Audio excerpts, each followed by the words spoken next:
Sir, ये जो Trump के टैरिफ वॉर्स हैं, इसने पूरी दुनिया का स्टॉक मार्केट्स का तो पट्टा बिठाया ही है, लेकिन एक नया चैलेंज भी सामने है कि टैरिफ वॉर्स में पाकिस्तान जैसे मुल्कों को क्या करना चाहिए। हमारा अमेरिका के साथ 3 अरब डॉलर का ट्रेड सरप्लस है। एक तरफ वो चैलेंज है, रिमिटेंसेज भी आती हैं, पाकिस्तानीज भी वहाँ पे हैं, स्टूडेंट्स भी वहाँ पर हैं। तो हमारी स्ट्रैटेजी, हिकमत अमली क्या होनी चाहिए?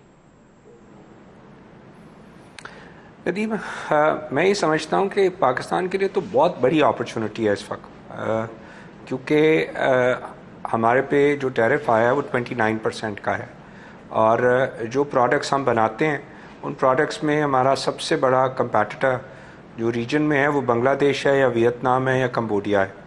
ये 3 ममालिक हैं जो हमारी जो वेजेस हैं, क्योंकि हमारा एडवांटेजेस तो सिर्फ वेज का ही मौजूद है, तो उसमें इस क्योंकि चाइना भी जो है वो हम अगर $150 के ऊपर वेज पे खड़े हैं तो ये 600 से $1000 के ऊपर चाइना के अंदर मिनिमम वेज हो गई है। तो वो प्रोडक्ट्स जो हम बनाते हैं वो चाइना भी नहीं बनाता। तो आज के दिन मैं ये समझता हूँ कि पाकिस्तान को इस अपॉर्चुनिटी को कैश करने की ज़रूरत है। आप जब ट्रेड डेफिसिट देखते हैं तो ट्रेड डेफिसिट को आप 2 तरीके से देखते हैं। एक तरीके से देखते हैं कि जनाब हमने कितनी इंपोर्ट की, और इंपोर्ट में से आप जो है वो एक्सपोर्ट्स माइनस करते हैं, और आप जो है वो कहते हैं कि जनाब ये मेरा ट्रेड डेफिसिट है। तो मैं आपकी मुल्क की फॉर एग्ज़ाम्पल पिछले साल का इंपोर्ट का हमारा बिल $54 बिलियन था, उसमें से मैं पिछले साल की एक्सपोर्ट 30.5 निकाल देता हूँ, तो हम कहते हैं ये मेरा $33 बिलियन का ट्रेड डेफिसिट है। मैं इसको इस तरह गिनते हैं, लेकिन ये एक्चुअल ऐसे नहीं है। इसमें 3 रीजन्स ऐसे हैं जिसमें हमारा ट्रेड सरप्लस है। एक यूएस है जिसमें $3 बिलियन है, एक हमारे पास यूरोपियन यूनियन है, एक यूके है। इन तीनों का मिला के हमारा ट्रेड सरप्लस $13 बिलियन का, सरप्लस नॉट डेफिसिट। तो हम एक्चुअली डेफिसिट कर रहे हैं मुल्कों के साथ $45 बिलियन का, जो फॉर एग्ज़ाम्पल मैं मलेशिया को कोई माल नहीं बेचता, मैं इंडोनेशिया को कोई माल नहीं बेचता, मैं कीनिया को कोई माल नहीं बेचता। मैं मलेशिया इंडोनेशिया से पाम ऑयल लाता हूँ, कीनिया से चाय लाता हूँ, श्रीलंका को मैं कोई माल प्रैक्टिकली नहीं बेचता।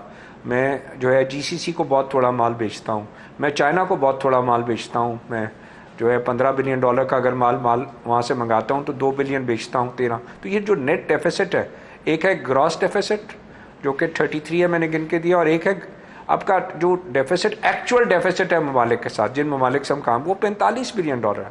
इन 3 रीजन्स को निकाल दें तो आज के दिन वो $45 बिलियन को हम अमेरिका को हमें ऑफ़र करना चाहिए कि आप बताएं आप किस चीज़ में इंटरेस्टेड हैं। अगर वो चाहते हैं कि गाड़ियाँ पाकिस्तान को बेचनी है उनकी सबसे बड़ी, तो हमने जापान को, कोरिया को, चाइना को, तीनों को ये बहुत बड़ी फैसिलिटी दी है कि आप अपना सीकेडी प्लांट लगाएं, 25% पे ड्यूटी है।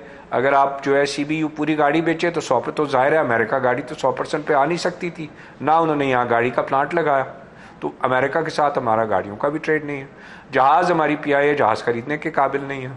मशीनी उसके बाद बड़ी जो उसकी मशीन्स हैं, हम वो मशीन्स भी नहीं ख़रीद सकते उनसे। तो क्या रह गया? कमोडिटीज़ रह गई। हम सोयाबीन ला सकते हैं, हम उनसे जो है सोयाबीन मील ला सकते हैं, हम उनसे कॉटन ला सकते हैं, वीट ले सकते हैं, आप उनसे गंदम ले लें, आप उनसे कॉटन ले लें उनसे, तो उससे उनका ट्रेड डेफिसिट नैरो डाउन हो जाएगा, आपको कमोडिटीज के ऊपर ही जाना पड़ेगा।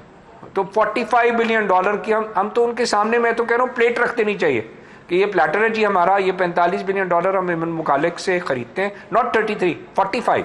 इतनी बड़ी अपॉर्चुनिटी है हमारे पास। आप बताएं हमसे, हमें क्या बेचना चाहते हैं, हम उनके साथ, नहीं तो हम पॉइंट आउट कर देते हैं जनाब, और हम आपसे लेके, और हम मिनिमम टैरिफ जो उसने कहा है ट्रंप एडमिनिस्ट्रेशन ने कि हम 10% देंगे, हमें मिनिमम टैरिफ को टारगेट करना चाहिए कि हम पाकिस्तान को 10% पे कैसे जा सकते हैं। क्योंकि चाइना, ये जंग है चाइना की और अमेरिका की, हमारी जंग नहीं है।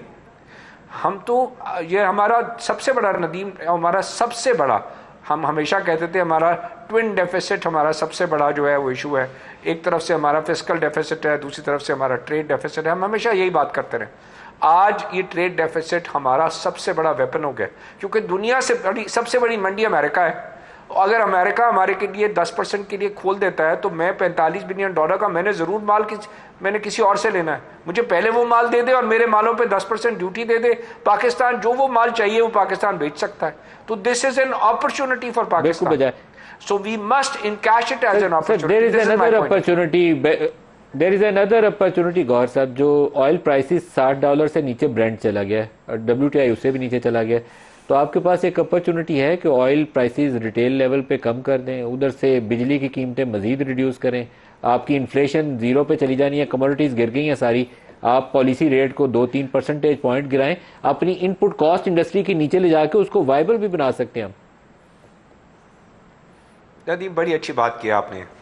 देखिए हम डरे हुए थे आज कि जनाब कहीं हमने जो है इंटरेस्ट रेट 12 से गिरा दिया ना तो कहीं इकोनॉमी में डिमांड ना क्रिएट हो जाए और लोग जो पैसे जो बैंकों में रखती हैं 31-32 ट्रिलियन रुपए, जो पिछले साल 23 था 9 ट्रिलियन रुपए बढ़ा के रखती हैं, कहीं पैसे निकल के लोग जो है कंजम्पशन की तरफ ना चले जाएं। ठीक है, तो हम ये डरे हुए थे कि जब भी हमने सूद का रेट कम किया है ये एकदम डिमांड आ जाती है और हमारे पास क्योंकि मुल्क में कोई चीज़ प्रोड्यूस नहीं होती तो इम्पोर्ट का बिल बढ़ जाता है। तो आज के दिन बड़ी खूबसूरत अपॉर्चुनिटी है कि हुकूमत सबसे बड़ी बॉरोवर है, 50 ट्रिलियन रुपए हुकूमत जो है लेके बैठी हुई है, आज उस पर वो 12% दे रही है, पिछले साल उसके ऊपर 22 दे रही थी। तो हमने अपने बजट का 50% खर्च कर दिया सूद के ऊपर। इस साल भी अभी भी 12% का बजट बनाएंगे तो 6 ट्रिलियन खर्च कर देंगे हमारी, और वो आवाम से टैक्स लेके उन्होंने पे करना है। मेरा पॉइंट बिल्कुल वही है जो आप कह रहे हैं, हमें सूद का रेट, आज इन्फ्लेशन का रेट 8% है, अगर हम पूरे जो है 9 महीने का भी एवरेज कर लें, इस महीने का तो शायद 1% से भी कम है, हमें अपने सूद का रेट 9% पे लेके आना चाहिए। मेरा सबसे पहला पॉइंट यह। दूसरा पॉइंट यह, बिजली तेल की कीमत $60 रह गई है। अब हमने तेल की कीमत $60, इसका मतलब है LNG का भी हमारा जो कॉन्ट्रैक्ट है वो भी 13% ऑफ जो है वो तेल के ऊपर है, या दुनिया के साथ भी हम सिर्फ लिंक तेल के साथ हैं। आज सब चीज़ें दुनिया में सारी कमोडिटीज टूट गई हैं। आज के दिन हमारा फ्यूल जो हम कह रहे हैं कि जो कॉस्ट 10 रुपये है, मेरे हिसाब से वो कॉस्ट 3 रुपये टूट चुकी है। हमारे पास 7,000 मेगावाट नदीम 7,000 मेगावाट आज ऐसी है मौजूद जो कि जिसका हमारा वेरिएबल फैक्टर जो है वो आज हम अगर कंजम्पशन के लिए बढ़ा दें तो हमारे पास सिर्फ फ्यूल कॉस्ट है, वो तो बाकी पैसे हम 20 रुपये उसके जेब से दे रहे हैं। तो आज वो 20 रुपये जेब से देने के बजाय आप उसकी कंजम्पशन बढ़ाएं खाली फ्यूल पे, ताकि जो आप उससे ले सकते हैं डिमांड बढ़ा के वो आप डिमांड दें। मैं सबसे पहले कहता हूं कि हमने एक टैरिफ लगाया था, पीक टैरिफ, आज से कुछ साल पहले जब हमारे पास बिजली नहीं होती थी 17-18 में कि लोग 7 बजे से 11 बजे तक काम लें, और वो 38 रुपये का हमने टैरिफ रखा था, उसके सामने 8 या 9 रुपये ज़्यादा है 7 से 11। आप उस टैरिफ को आज ये पीक टैरिफ का कॉन्सेप्ट खत्म करें।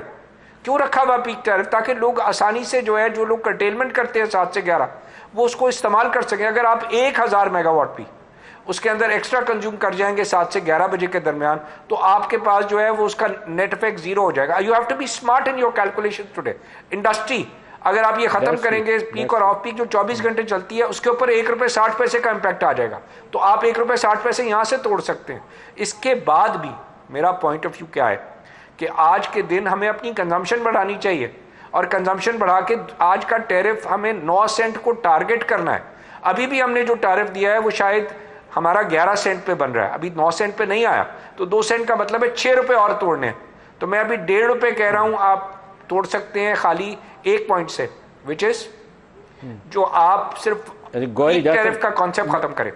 दूसरा क्या है, एंड की तरफ आ रहा हूं, यहां मैं आपको खुदाफिज करूंगा, लेकिन मैं आपसे इस इशू के ऊपर फॉलो अप प्रोग्राम्स के ऊपर बात करूंगा, और आई होप कि जो अमेरिका के साथ बिजनेसमैन बातचीत में ग्रुप में डेलीगेशन में जाएंगे आप भी उसमें शामिल हो, तो हम इस पर अपडेट भी आपसे लेते रहेंगे।